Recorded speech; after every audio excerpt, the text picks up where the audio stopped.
స్కంద షష్ఠి లేదా సుబ్రహ్మణ్యేశ్వర స్వామి షష్ఠి.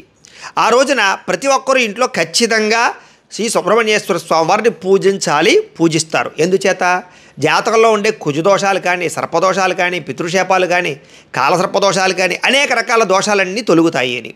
దానివల్ల వివాహయోగ్యత, సంతాన ప్రాప్తి, రుణ విముక్తి కలగడమే కాదు, గృహయోగం కలుగుతుంది అని, భూ సంబంధమైన దోషాలు పోతాయని, భూమి కొనుగోలు చేసుకోగలుగుతారని, గృహాలు కట్టుకోగలుగుతారు అని, కోర్టు సమస్యలు పరిష్కారాలు అవుతాయని, ముఖ్యంగా ఆరోగ్యం బ్రహ్మాండంగా ఉంటుంది అని, చర్మరోగాలన్నీ పోతాయి అని ప్రసిద్ధి. అంత శక్తివంతమైనటువంటి పూజ అందరూ చేసుకోవాలి. అయితే ఆ షష్ఠి రోజు వచ్చే ఇబ్బంది ఏంటి అంటే కనుక పూజారులు దొరకకపోవడం లేదా పూజ ఎలా చేసుకోవాలో తెలియక చాలామంది ఇబ్బంది పడుతూ ఉంటారు. అలాంటి వారి గురించే ఈ షష్ఠి రోజు సుబ్రహ్మణ్యేశ్వర స్వామివారిని పూజ ఎలా చేసుకోవాలో దానికి సంబంధించినటువంటి పూర్తి పూజా విధానాన్ని అంతటి కూడా మీకు పూర్తి వీడియోగా తయారు చేసి దానికి సంబంధించినటువంటి వీడియో లింకు కింద చూడండి. సుబ్రహ్మణ్య షష్ఠి పూజా విధానం, సుబ్రహ్మణ్యేశ్వర స్వామి పూజా విధానం అని కనపడుతోంది తెలుగులో. ఆ లింక్ మీద మీరు క్లిక్ చేసినట్లయితే మీకు పూర్తి వీడియో వస్తుంది. ఆ వీడియోని ఎదురుగుండా పెట్టుకుని మీ ఇంట్లో మీరు భక్తి శ్రద్ధలతో పూజ చూస్తూ చేసుకోండి. సుబ్రహ్మణ్యేశ్వర స్వామి అనుగ్రహానికి పాత్రలు అవ్వండి అని ముందుగా తెలియజేస్తూ కాస్త ఈ వీడియో కూడా కొంచెం లైక్ చేయవలసిందిగా కూడా కోరుకుంటూ స్వస్తి.